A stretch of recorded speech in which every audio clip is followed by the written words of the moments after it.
নমস্কাৰ, good morning. মই মন্টু, আপোনালোকক স্বাগতম জনালো মন্টু ডিফেন্স আসামলৈ। Welcome to Montu defence Assam.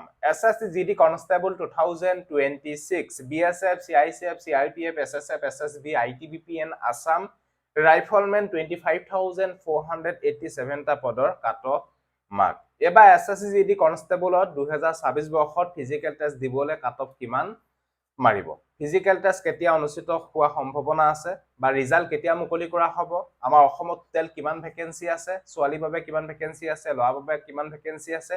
সকলো তথ্য ভিডিঅ'ৰ জৰিয়তে ফুল ডিটেইলছ সহকাৰে আপোনালোকক জনাবলৈ বিচাৰিছো। সো ভিডিঅ'টো সম্পূৰ্ণৰূপে চাই থাকিব আৰু যদি আপোনালোকে আমাৰ চেনেললৈ প্ৰথমবাৰ কাৰণে আহিছে তেতিয়াহ'লে চেনেলটো সাবস্ক্ৰাইব কৰি ল'ব। ভিডিঅ'ৰ ডেসক্ৰিপচনত আমাৰ WhatsApp এণ্ড টেলিগ্ৰাম গ্ৰুপৰ লিংক দিয়া আছে। যদি এতিয়ালৈকে জয়েন হোৱা নাই, জয়েন হৈ লওক। আৰু যদি আপোনালোকে ফেচবুকত চাই আছে তেতিয়াহ'লে আপোনালোকে ফলো কৰি ল'ব। আৰু লগতে এইখিনিতে আপোনালোকক জনাই থওঁ যে যিসকল কেণ্ডিডেটে CRPF central reserve police force টেডমেন্স আৰু টেকনিক্যাল পদবিলাকত যদি আপোনালোকে আবেদন কৰিছে তেতিয়াহ'লে আপোনালোকে এতিয়াৰ পৰাই ভালকে ৰিটেন এক্সামৰ বাবে প্ৰস্তুতি চলাওক। তাৰ বাবে এখন বেচ বুক লৈ আহিছো। এখনৰ নাম হৈছে সাকসু পাব্লিকেশ্যনৰ ফালৰ পৰা লঞ্চ কৰা হৈছে CRPF টেডমেন্স টেকনিক্যালৰ ৰিটেন এক্সামৰ বাবে। যদি আপোনালোকে এই বুকখন বাই কৰিব বিচাৰে তেতিয়াহ'লে ভিডিঅ' ডেসক্ৰিপচনত Amazon আৰু Flipkartৰ লিংক দিয়া আছে। গৈ পিনে আপোনালোকে এতিয়াই বাই কৰি লওক। এতিয়া মেইন কথাটো হ'ল যে SSC GD কনষ্টেবলৰ 2026 বৰ্ষৰ ফিজিকেল টেষ্ট কেতিয়া অনুষ্ঠিত হ'ব?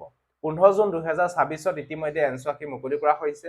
20 জুন 2026 6 বজালৈকে আপোনালোকে নিজৰ এনসাৰ কিখন আপোনালোকে চাব পাৰিব। আৰু ইতিমধ্যে স্কোৰ কাৰ্ডটো আহি গ'ল। যদি আপোনালোকে স্কোৰ কাৰ্ডখন এতিয়ালৈকে যদি আপোনালোকে বৰ্তমান চোৱা নাই, অতি সোনকালে আপোনালোকে নিজৰ স্কোৰ কাৰ্ডখন আপোনালোকে চেক কৰি লওক। ভিডিঅ' ডেসক্ৰিপচনত লিংক দিয়া আছে। এতিয়া মেইন কথাটো হ'ল ফিজিকেল টেষ্ট দিবলৈ কাট অফ কিমান মাৰিব বা ফিজিকেল টেষ্ট কেতিয়া অনুষ্ঠিত হ'ব বা ইয়াৰ ৰিজাল্ট কেতিয়া মুকলি কৰা হ'ব?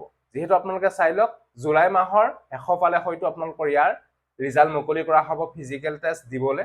নিশ্চয় গম পাইছে, এক মাহ মান আপোনালোকৰ টাইম লাগি যাব। প্ৰত্যেক বছৰে এক মাহ টাইম লাগে ৰিজাল্ট আহিবলৈ। এই বিষয়ে আপোনালোকে গম পালে 15 জুন তাৰিখে আপোনালোকৰ এনসাৰ কি আহিছে। নেক্সট আপোনালোকে এক মাহ ৱেইট কৰিবই লাগিব। তাৰ পিছতে হয়তো আপোনালোকৰ ৰিজাল্ট অহাৰ সম্ভাৱনা আছে। 1-1.5 মাহ আপোনালোকে ৰখিব লাগিব। মানে আপোনালোকে ধৰি লওক যে জুলাই মাহৰ শেষৰ ফালে আপোনালোকৰ ৰিজাল্ট আহিব আৰু আগষ্ট মাহৰ শেষৰ ফালে আপোনালোকৰ physical test PET and PST start হ'ব। মানে আগষ্ট মাহৰ পৰা আপোনালোকৰ ফিজিকেল টেষ্ট আৰম্ভ হ'ব। মানে আগষ্ট ছেপ্টেম্বৰ এই কিমাহতে আপোনালোকৰ ফিজিকেল টেষ্ট অনুষ্ঠিত হ'ব। আকৌ আপোনালোকৰ নেক্সট ৰিক্ৰুটমেন্ট 2027 বৰ্ষৰ বাবে আকৌ ছেপ্টেম্বৰ অক্টোবৰ মাহত ভেকেন্সি আহিয়ে যাব। এই বিষয়ে আপোনালোকে গম পালে। এতিয়া মেইন কথাটো হ'ল কাট অফ কিমান যাব।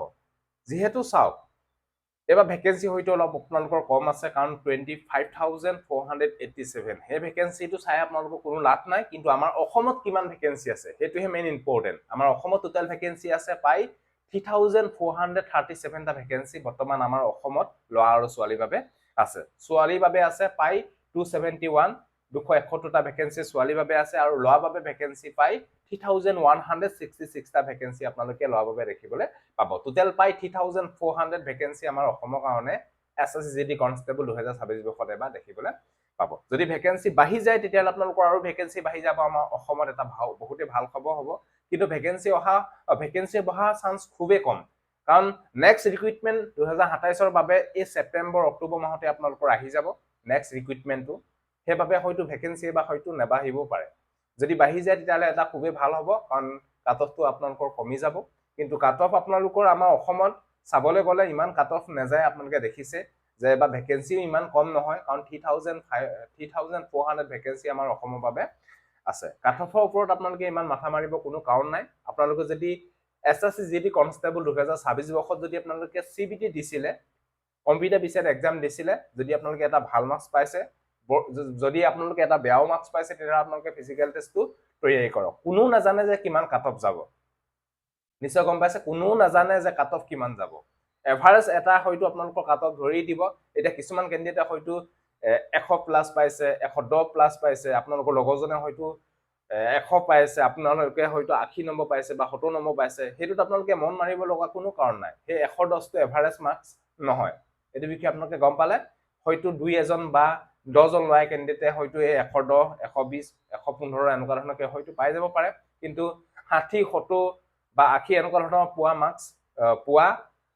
মাৰ্কছ বহু কেণ্ডিডেট আমাৰ অসমত দেখিবলৈ পাব সেইকাৰণে আপোনালোকে কাট অফৰ ওপৰত ইমান আপোনালোকে মাথা মাৰি নাথাকিব যে আপোনালোকে কম মাৰ্কছ পাইছে বুলি আপোনালোকে নিজকে ডাউন কৰি নেপেলাব যে মোৰ নাম নাহিব সেইটো আপোনালোকৰ সময়ত আপোনালোকে গম পাব যে কাট অফ কিমান যায় কাট অফ এতিয়া আপোনালোকে গম পাবলৈ হলে আপোনালোকে তলত কমেন্ট কৰি জনাব কিমান কিমান আপোনালোকে মাৰ্কছ পাইছে আপোনালোকে কমেন্ট বিলাক পঢ়িলে আপোনালোকে গম পাব কিমান কিমান মাৰ্কছ পাইছে আপোনালোকে ধুনীয়াকে তলত কমেন্ট কৰি এটা এটাকে আপোনালোকে জনাই দিব তেতিয়া আপোনালোকে নিজে গম পাব যে আমাৰ অসমত এভাৰেজ কিমান মানুহে কিমান মাৰ্কছ পাইছে আপোনালোকে ধুনীয়াকে নিজে গম পাই যাব এই বিষয়ে আপোনালোকে গম পালে যদি আপোনালোকে এছএছসি জিডি কনষ্টেবল 2026 বৰ্ষত যদি আপোনালোকে কম্পিউটাৰ বিচাৰ এক্সাম দিছিলে তেতিয়ালে আপোনালোকে ফিজিক্যাল টেষ্টৰ বাবে আপোনালোকে সাজু হওক ইয়াৰ ৰিজাল্ট হয়তো জুলাই মাহৰ শেষৰ ফালে হয়তো অহা খুবেই চান্স আছে আৰু আগষ্টৰ শেষৰ ফালৰ পৰা ছেপ্টেম্বৰ মাহলৈকে আপোনালোকৰ পিটিএন পিএছটি আৰম্ভ হ'ব আৰু আমাৰ অসমত টোটেল ভেকেন্সি আছে 3437 টাৰ ভেকেন্সি ভালকে আপোনালোকে প্ৰস্তুতি